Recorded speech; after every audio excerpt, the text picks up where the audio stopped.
It is time for us to do mock off season 3.0.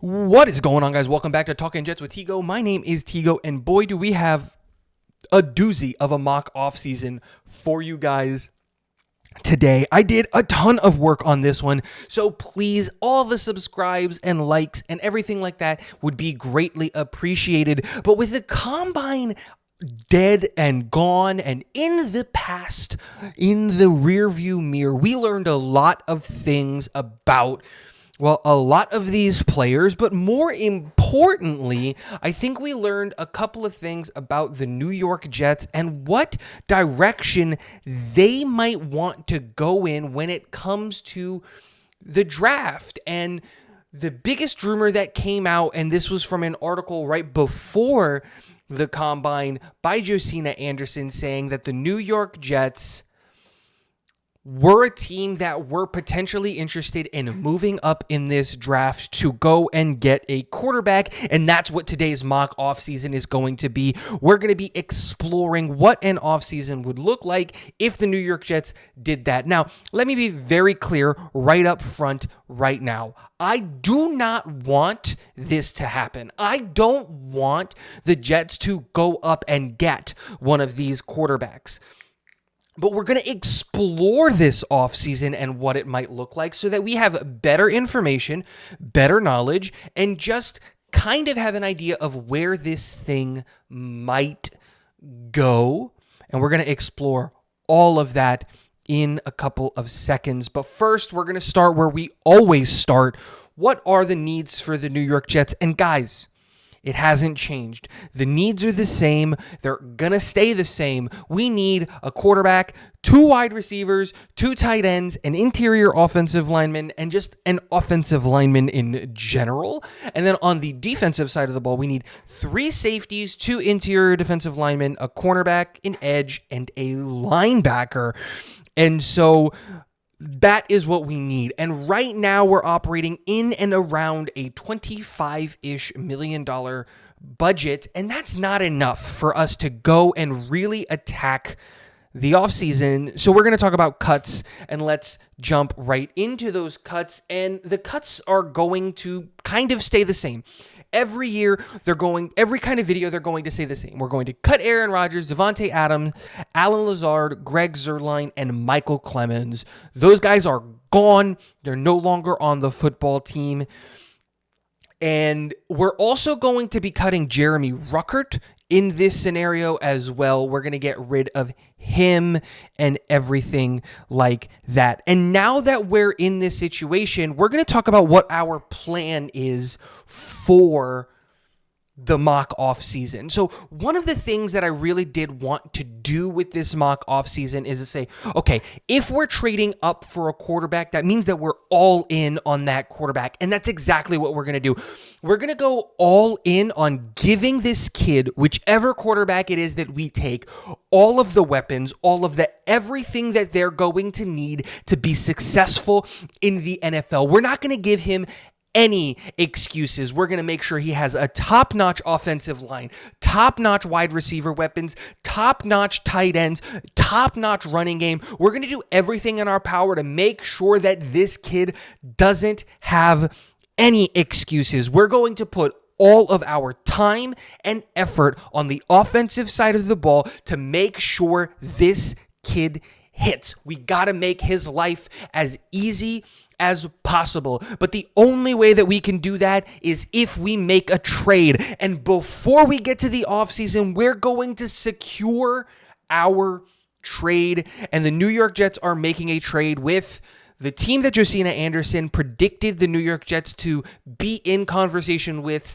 and that is the Cleveland Browns. And in this trade, the Cleveland Browns will be giving us the number 2 overall pick, and we will be giving them the number 7 pick, the number 92 pick, which is our 3rd round pick, and then our 1st and 3rd in next year's draft as well.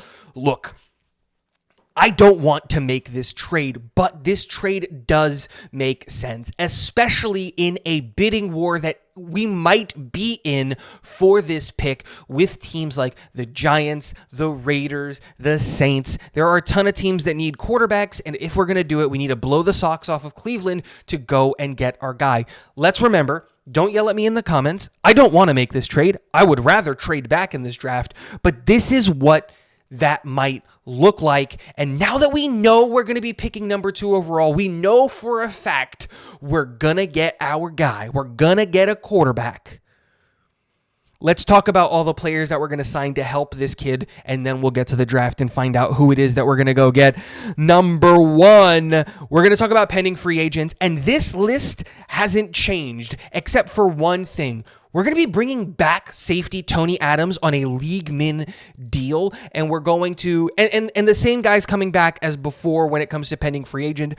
Brandon Echols coming back on a 1-year, $4 million deal. Tyler Conklin coming back on a 3-year, $27 million deal. And wide receiver Irvin Charles coming back on a 1-year, $1.5 million deal to play special teams. Now, why are we bringing Tony Adams back when in previous mock off seasons we never talked about Tony Adams? Well, the reality is because we were looking for an upgrade to Tony Adams, and generally speaking, I did that by going and signing a big name free agent in the market, and that's how I addressed it, as well as the draft. But remember, we're not allocating money to the defense. The defense is not the priority in year 1. The priority in year 1 is making sure this kid is at his best possible level so that we can build off of the success that he's going to have offensively on year 1, and we're going to bank on the experience that we have on the defensive side of the ball with head coach Aaron Glenn and with defensive coordinator Steve Wilks to make some of these average players look better than they actually are. And that's what we're going to do here with keeping Tony Adams and Brandon Echols. Now, I'm really high on Brandon Echols, and I know some people might not be, but that's the idea. You've got a safety and you've got your corners. Now, let's just round it out in regular free agency, and that's exactly what we're going to be doing after we talk about our guys getting paid. And again, it's the same deals, it's the same everything. Nothing has changed. I know that there was a rumor that came out that Garrett Wilson is going to want $30 million a year, and that's fine if that's what he wants. I would even be willing to go 3 years, $80 million. I don't think that the numbers here, or I don't think he gets 30. Let me be very clear here. I do think that he ends somewhere in the $25 to $28 million range. So pick whatever number you want in that range. That's what we're probably going to end up giving Garrett, and it's not really going to affect the cap all that much in year 1, and so that is kind of, like I said, the range of deals that we're going to be looking at. Garrett, 3 years, $75 to $80 million. Sauce, 4 years, $84 million. Elijah Vera Tucker, 4 years, $60 million. And Jermaine Johnson, we're just going to take his 5th-year option, and we're going to keep it at that. And now we go on to our free agent signings, but not all of them. I'm going to keep some of them secret, but here are just your standard ones. Interior defensive lineman Levi Onwuzurike. We talked about him before. Played with Aaron Glenn in Detroit and all of those things. He comes over to solidify the interior of the defensive line, partner alongside Quinnen Williams and Leonard Taylor III. We're going to take a swing on an older veteran to come in, and we're going to go get Brandon Graham, 1 year, $3 million. He is 37 years old, and I'm not going to be asking a guy like Brandon Graham to really play a super significant role. And this is a little bit of a stretch because Brandon at 37 might want to keep playing on teams that are going to be a contender, and I think that there are going to be teams out there, but I think Aaron Glenn does have the type of personality to get a guy like Brandon Graham to maybe think about staying and helping a young New York Jets team and kind of just, I would even go like 1 year, $4 million with Brandon Graham, just because I think that he still has juice in his legs. I think he can still be productive, especially as a third edge rusher and not in that, primary role. And he hasn't been that for a little bit. But again, I think he still has some juice in his legs. And I think the New York Jets, at least defensively speaking, are an enticing spot to come in. We're running it back with linebacker Dre Greenlaw. We saw that in the last mock off season. We're doing it again. It is a cheap deal, high upside swing with a guy like Dre Greenlaw. Did pop his Achilles 2 years ago in the Super Bowl and took all of last year to recover. So he's going to be coming in on a 1 year deal, a 1 year prove it deal. And like I said, low risk, high upside. Think of what the Chargers did with J.K. Dobbins. We're going to be doing the same thing with Dre Greenlaw here and hoping that we get a really, really high upside there. But a name that I think people aren't familiar with and should be is wide receiver Tim Patrick out of Detroit. He was in Detroit. He knows the system. So we're going to give him a 1 year league min deal, 1 year, $2 million. He comes in. He's immediately your wide receiver 4. And I think the idea is just having a big, large target that you can that can come in and help Engstrand develop his offensive plan and schemes, and he's familiar with the system, and he's just going to kind of be a veteran presence in the wide receiver room while also being kind of like a second coach. He knows the system, he's familiar with it, and he can help guys get along. And now let's get into our first big swing in the offseason. That is offensive lineman Tevin Jenkins. We're going to be giving him a 3-year, $40 million deal. As you can see, these are his PFF grades. And to be very clear, take PFF grades with a grain of salt. I'm just putting them here for a reference. Do not take them as law, because you shouldn't. But when we look at his grades, he grades really, really well overall in pass blocking and in the run game. Only 4 sacks allowed last year, which isn't all that many. And while you're not able to really see the snaps that he's taken, he took all of his snaps at left guard last year, but he does have positional flexibility because the previous 2 years he took all of his snaps at right guard, and in his rookie year he took all of his snaps at left tackle. Why are we taking a big swing on a guy who can play guard instead of getting a tackle in free agency? And before you start yelling at me, yes, the plan is that Elijah Vera Tucker slots in as your right tackle of the future. Here's the thing.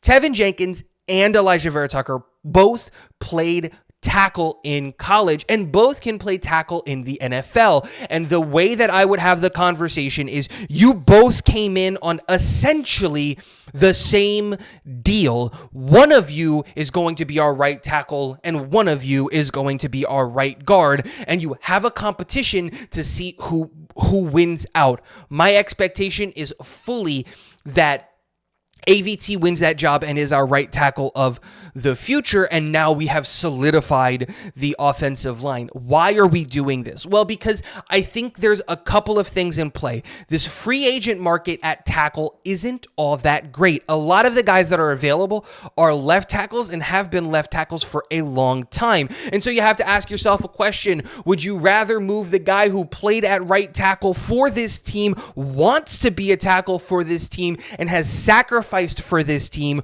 or are you going to go and give big money to a free agent to be left tackle to put Olu on his wrong side, even though we just drafted him in the first round last year and he struggled at right tackle? For me, it was a no-brainer. It was easier to go out and find a right guard, move AVT to right tackle, and keep Olu in his spot at left tackle and solidify the O-line with young, manageable contracts. And that's why we're going to go Tevin Jenkins, bringing him in to be our right guard next to Elijah Vera Tucker, Joe Tippmann, and then we have John Simpson and Olu on the other side.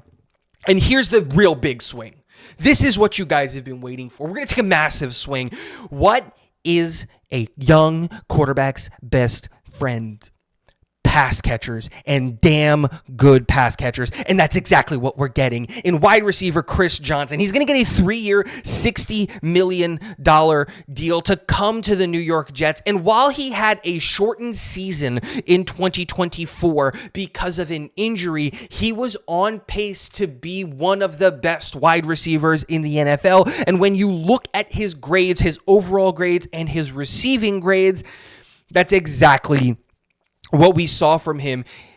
Chris Godwin is an exceptional wide receiver. And if you were if you were a subscriber to this channel a couple of years ago, you would have seen me and heard me talking about Chris Godwin as a possible signing back then before he extended with the Tampa Bay Buccaneers. It totally seems like he's going to hit the free agent market. And if that's the case, and the New York Jets do plan on going up for a quarterback, this is a swing that you've got to take. And yes, you have to be in a position to be able to pay your other positions and other players on this team while you're not paying for a quarterback. And that's exactly what we're taking advantage of, is the rookie contract, to give money to the positions that are going to help him out in the biggest way possible. And this is our huge swing in the free agency. We're going to go out and get Chris Godwin, and he's going to partner along with Garrett Wilson, Malachi Corley, and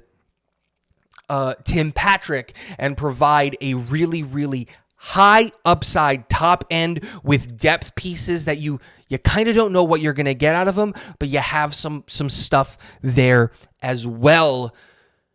And now we're in on the draft, and the New York Jets have traded to the number 2 spot before the offseason and are sitting there, and exactly what we anticipated happened. None of the other teams wanted to trade up with Tennessee to go and get their guy ahead of the New York Jets.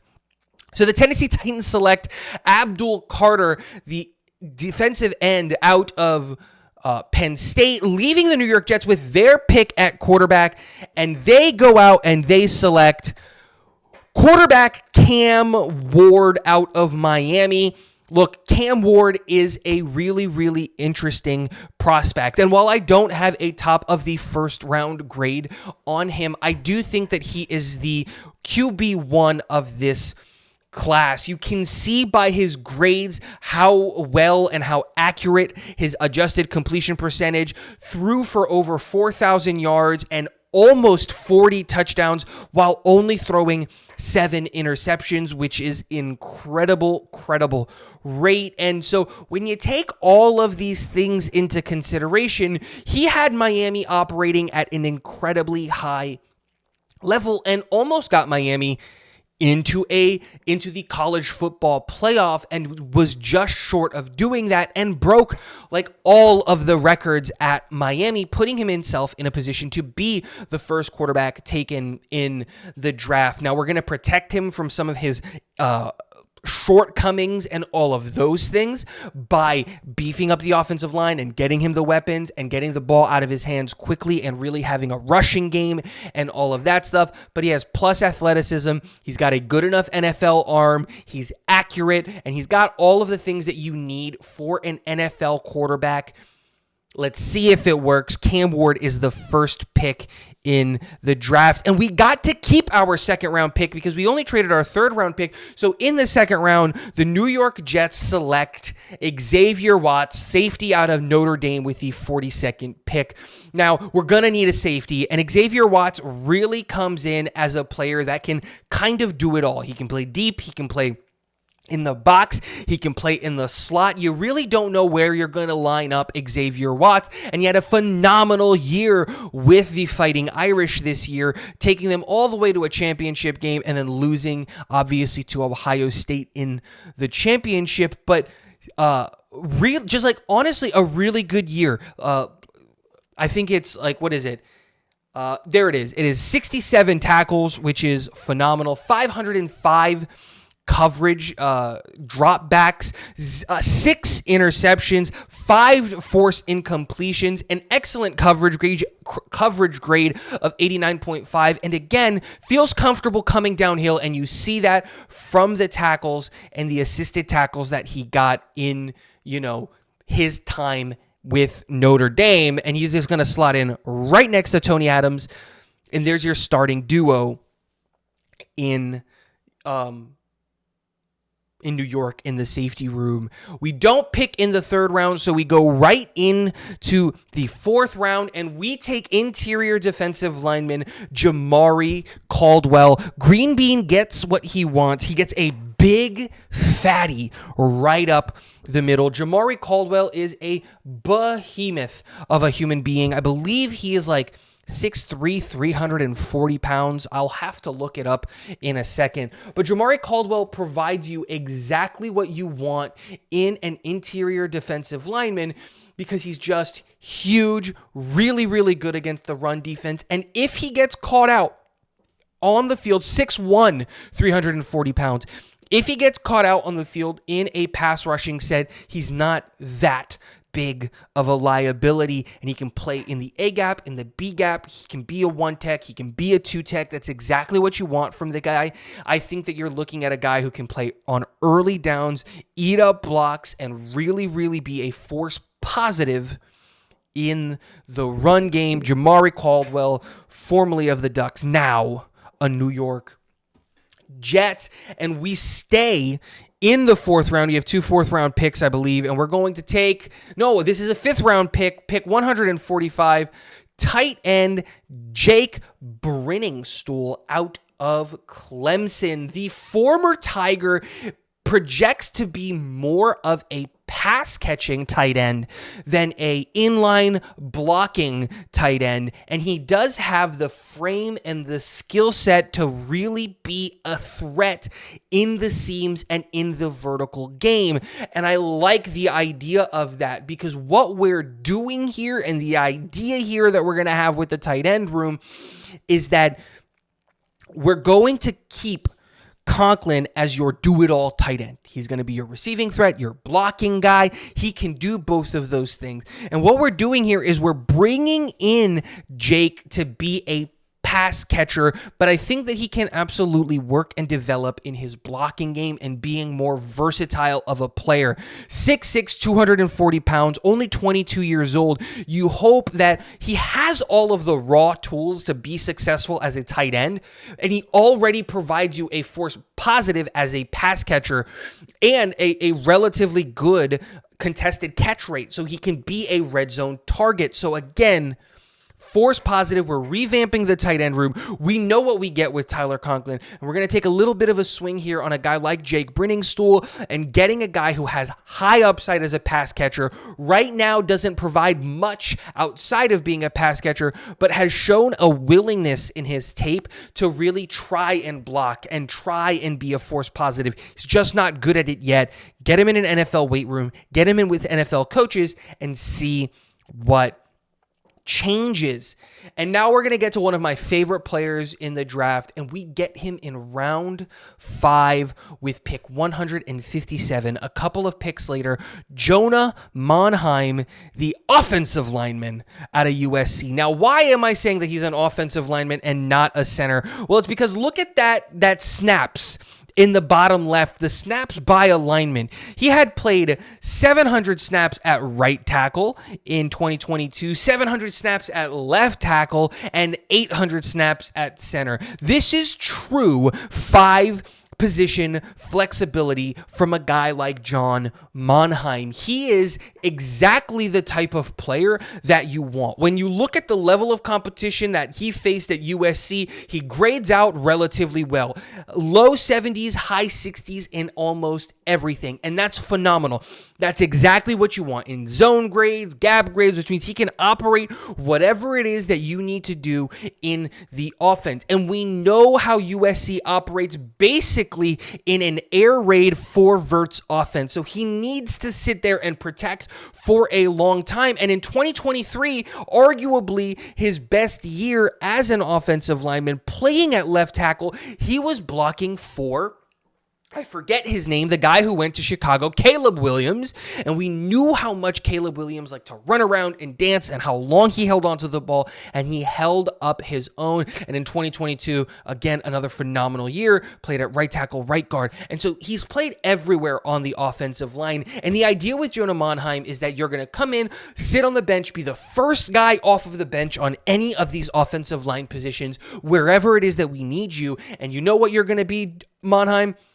You're the John Simpson replacement. I don't expect that the New York Jets are going to re-sign John Simpson or even keep him around long-term beyond his contract, and Monheim provides you with a absolutely phenomenally high-level backup while also giving you a future look at a guy who I think has starting potential at the NFL level. We move into the 6th round with our second to last pick with one of my favorite guys in the draft, and that is Luke Lackey, the tight end out of Iowa. Now you see why we cut Jeremy Ruckert. We revamped this entire room. Luke Lackey was on track and on pace with his development to really get better all of the years that he was in college. But unfortunately, in 2023, we saw his year cut short by an injury, and in 2024, Iowa just wasn't necessarily all that great of a program, but he still showed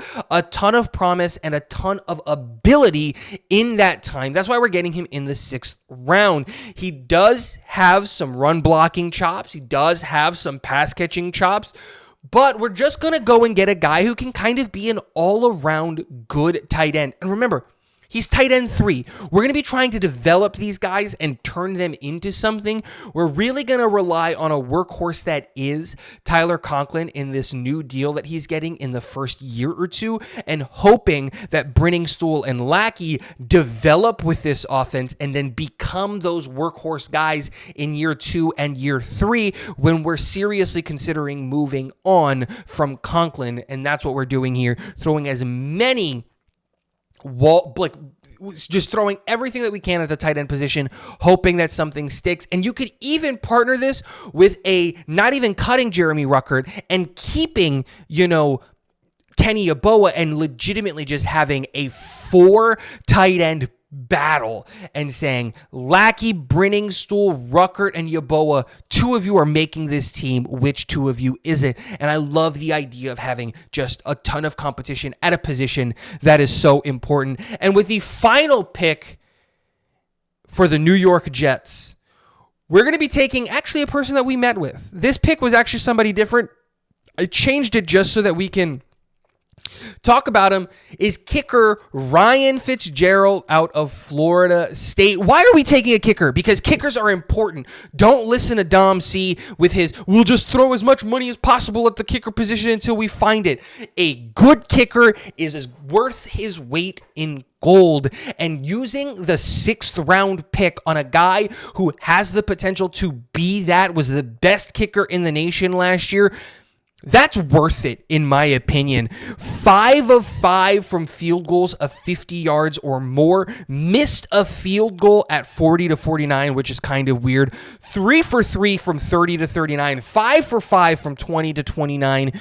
And got all of his field goals this year except one. I believe the one that he missed was actually a blocked one. Don't quote me on that. Just phenomenal growth and development over his time at Florida State, which he was there for 5 years.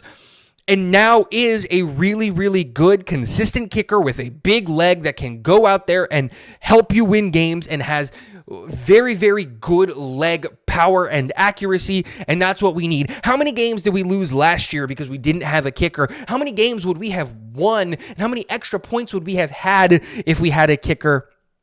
All of that matters, and that is our mock offseason, guys.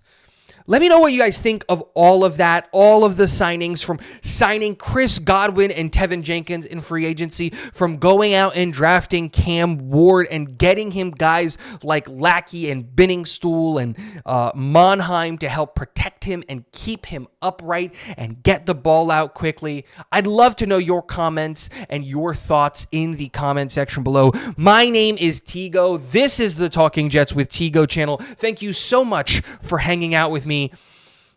Get out of here. Go Jets.